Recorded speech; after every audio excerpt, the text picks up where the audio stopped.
So this is my 1959 freighter body Leyland Worldmaster, and I got it from Nowra not too long ago. We'll give it a little fire up. Inside the cab is really quite simple. We've got our oil pressure gauge, temperature gauge in Celsius, the original one in Fahrenheit. We've got the old original Smith's square speedo that reads in miles per hour. Air gauge, which reads in pounds per square inch. An ampere gauge, which will tell us if the generator is charging or not. That's another air pressure gauge. Basically reads the same as that one as far as I know. There's a switch for the demister. This Worldmaster was fitted with a parking brake because the old ratchet brake was removed. It's no longer here. I can't recall if it would have been on that side or that side, but I reckon it would have been where that plate is. Got our door switch there, and then we've got our various electrical switches. Our ignition is there, and our starter's here.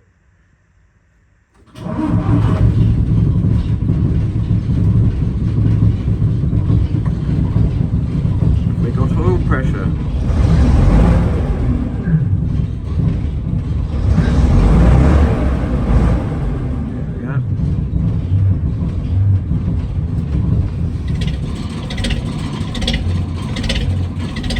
What's not to love about the unfiltered smoke of an old diesel?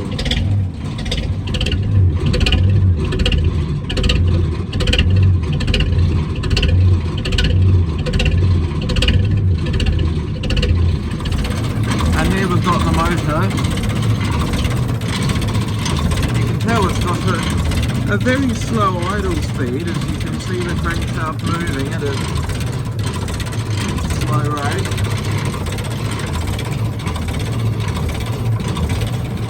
Underneath the bus, we've got our accessories driven. We've got our air compressor, and then we've got the crankshaft at the other end of the engine.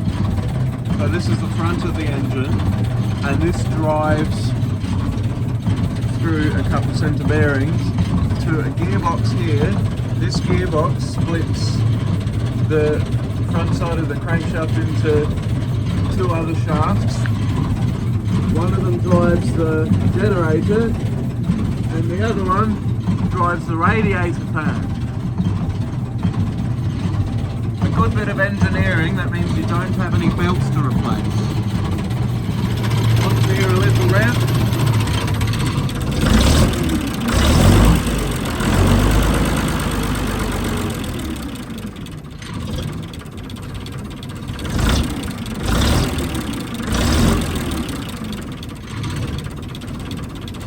Is a smoky old girl.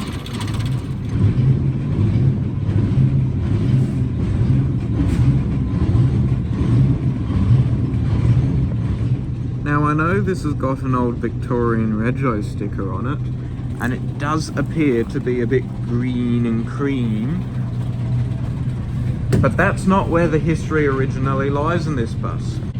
This bus originally operated for the Municipal Tramways Trust from 1959 until 1972.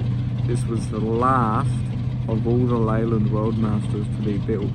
And if you do pay particular attention to its current condition, although it is quite deteriorating, you can still see the old red stripes along the side of the bus that would have adorned with its MTT silver livery. Still silver paint there underneath the cream paint. A bit of red. Some corroded panels that definitely need replacing. These tail lights are unoriginal, by the way. I'll have to see to replacing them. Well, now that she started warming up a bit, the idle's definitely a little happier, a little bit less cyclical, still as throaty as always. Another thing that I'm being reminded of, just about every single hinge on this bus needs replacement, as they're all C's.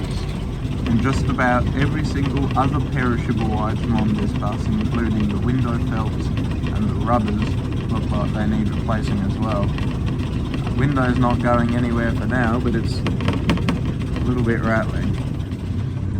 The offside mirror appears to be complete and original and not broken on it. If you come to the near side, you can see the original mounting points here and here for the old mirror. Well, the old mirror is no longer there. There was a new mirror fitted here, which is also broken, so I need to replace it anyway. If I can find an original one, that would definitely look the part, but I'd be lucky to find just about anything original for this bus, so I'll either have to make something or source something from another old bus, or just find some glass for that one, but it's a bit too rusty for my liking. I might just replace it with another standard replacement. Funnily enough, most electrics in here do still work, or mostly still work. The wiper works, although I'd say it needs a new blade. Cab lights work.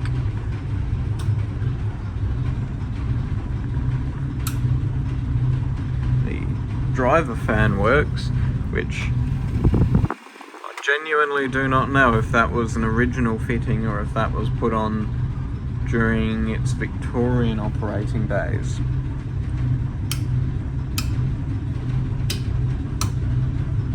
If I switch on all those lights, that should be all the interior lights on.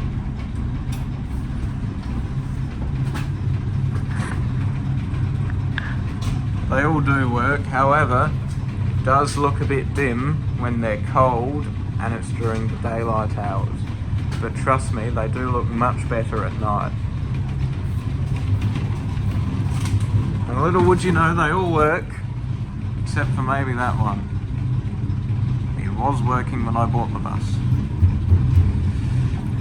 I'll have to look into that. Probably re-chrome all of those surrounds as well.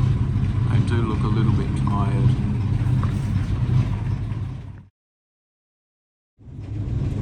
And although it does have a dual piston air compressor, it does still take a long time to build up air. It hovers around 60 for a while before it will eventually build up to 80. And we've got a stop flag that will come down only once we've got up to air. Would you believe the headlights still work? Now that was slightly unexpected. I went to open up the destination cupboard on this side and the flap kind of just fell off. Well, at least that'll make it slightly easier for repainting. And here we can see the destos in here, and they don't appear to be very original. However, they still have some historical significance, so they won't be gotten rid of. It appears to be Waverley Road. Now that's definitely not a South Australian thing.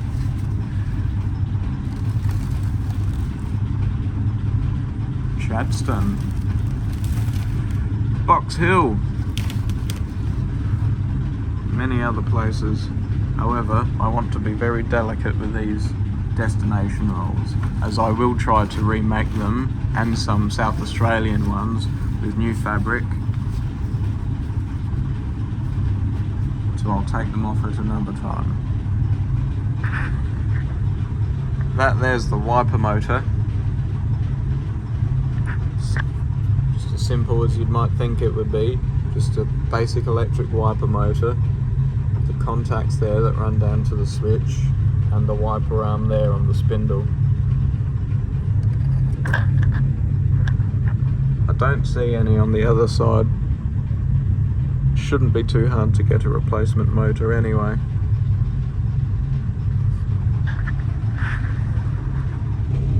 Some vents for ventilation over there. And the wiring for the marker lights. Just like any old bus, this appears to be infested with something at some point. At least there's plenty of rubbish in here. Does certainly need a good clean up. And Another thing I've just found inside this bus is a newspaper from February the 7th, 1985. Well, we know this bus was definitely in service then because it's got a ticket price sticker from 1986. Rennie's, the operator of this bus in Victoria, obviously did run route services for the Met. Another one there. Rather unfortunately, it does appear that one of the windows didn't survive on the journey here, so it's a bit broken, but I'm sure that can be fixed with a new sheet of glass cut to size replicating another window. They'll all need to be taken apart anyway. It's definitely also fun to signal that you want to get off at the next stop. However, I don't think this will be moving for quite some time as I still have to do some work to it. I'd like to get off now. With only air-operated front and centre doors, this bus doesn't really have a rear door. That's because it was converted to one-man operation when it was in Victoria. And not only was it converted to one-man operation, but it was converted to be cut down to 2.5 metres over the original 2.55. Easiest way to distinguish that it has been cut down to 2.5 metres is by how the lower half of the body appears to be pulled in. Now, if you look at the wheel there, you can see there is a significant gap between the wheel and the side of the bus at the top of the wheel arch. But when you move down, you can see the body has been pulled in. That's a direct result of the body being cut. Now, the way that they cut down the bodies on these weren't exactly what some might think. They don't take a chunk of a body off the side of the bus, nor do they chop something directly out the middle of the bus. But what they did was they cut along the body frame, along the vehicle, winched the bottom in, and then welded it back up.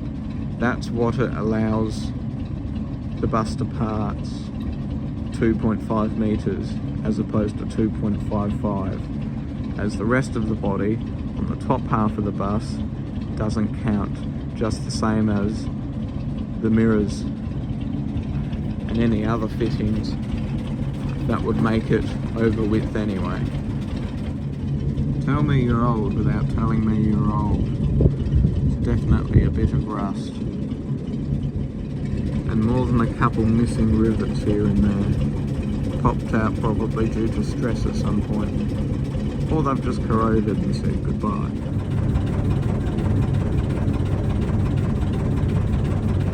Not to say I'll have it too easy.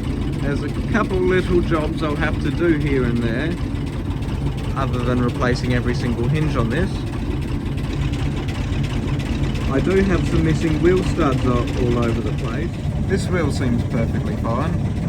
The wheel studs are all there, with all the wheel nuts. And the threads might be fucked on a couple of these studs, so I may as well replace them when I get around to the others. And I think we're mostly fine on the near side rear. Here at the rear axle, this is, I'm told, an AEC axle, and not the original Leyland one that it had.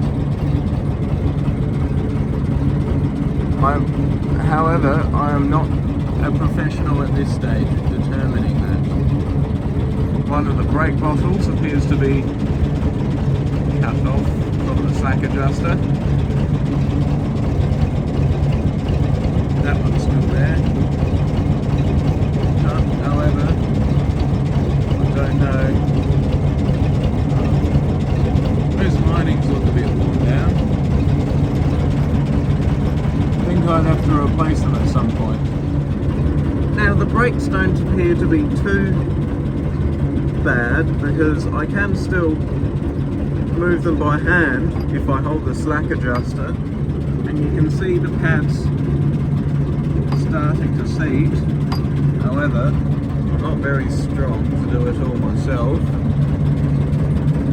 That's why we've got brake bottles.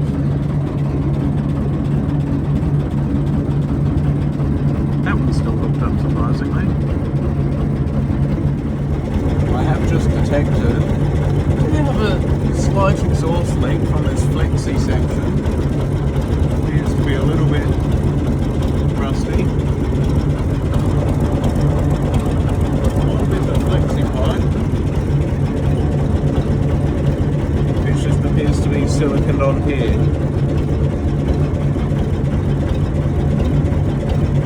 Oh well, that's something on my to-do list. See the exhaust goes all the way back there. How easy to see that. And for any non-believers out there, you can see where the original lowered section of the floor was, where the third door would have been along here. You can see the raised bit of floor that's there now, and the lower floor section that was here before. You can see where it originally went up. You see how it steps up there, up the wheel arch. See that there.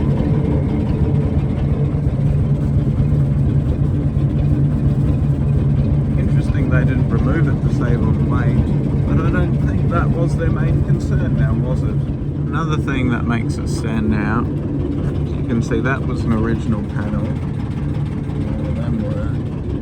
That was certainly an original window frame. Those were all the original windows. If I come over to here, well, what do we have here? Rubber insert windows.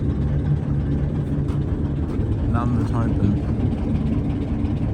And whatever frame they used here is a bit more rusty. No, that's not silver paint, that's just unpainted metal. One thing you might have noticed,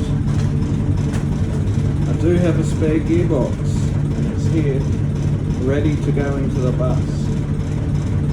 I just need a couple helping hands to get it out of the bus, so I can drop it down underneath. Then I've got an access panel here, which I'll open up, so then I can use this old frame. And I'll have to get a block and tackle as well, and then I'll be able to drop the old one onto the floor and lift the new one up. Hopefully that solves my issue of having no reverse gear. Well, I just put together the gearbox crane. Looks quite alright, and I'm sure it will be perfectly functional, other than the fact that only one of those bearings is actually turning. Guess I'll have to pull that apart before I'm pulling the gearbox off. Since I haven't gone past 60 psi, I might just give it a little bit of encouragement and see if it'll build up its air properly.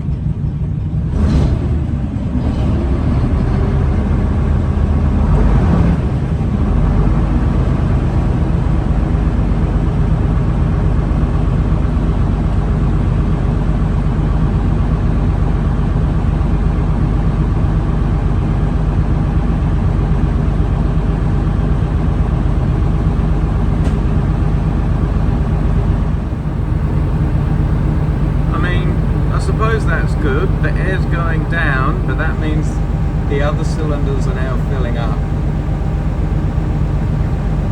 Good stuff. The rate that air is declining is maybe slightly concerning. Really should figure out where that's all going. And I can say this valve's leaking here, so I'll replace that at one point. Or well, I won't replace it, but I'll remove it and refurbish all the seals and then replace this valve. Here's the door valve, so that's in the open position. That's it. Sorry, that's the shut position. That's the all doors open position. That's the only shut the rear door, have the front door open. That's all doors shut. However, at the moment, both doors appear to be wide open. Still the back one shut. Somewhat. I think it's already lost a lot of its air. Guess I need to look for a bad airline somewhere. Hey, the stop flag's going down.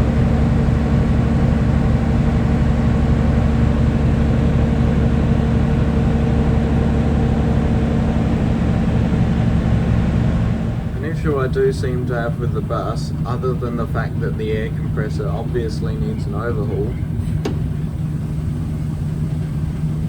air leaking from somewhere out the back brakes. And the stop flag just went up because of that. Let's go have a look at the back now. Now I do have the bus off now because I have been searching a bit for air leaks. I haven't found many, except for this brake booster is leaking out of these little exit ports here. That means it's, well, the diaphragms aren't really working, they're bypassing air, so I can either take that brake bottle and put new diaphragms on it, or I can just replace it. Now, I have been looking for a stamp for what size brake booster bottle it is, but I found caution notices, but no stamp that tells me what size it is. Even so, this is a sealed unit, so you can't replace the spring for the maxi brake anyway. Only the spring, only the diaphragm for the foot brake. That's just lovely, isn't it? So that means I'll just be replacing these brake bottles. So that about sums up the old Leyland. It's not too far gone because we still have just about every single interior fitting that was here, except for the back door. I will need to make up new adverts and new stickering to bring it back to the MTT era, but I reckon this will be restored in a matter of no time. When I say in a matter of no time, probably at least a good few years. It'll take a bit of work. And to any of you out there that are looking at purchasing an equally old bus, please don't be discouraged.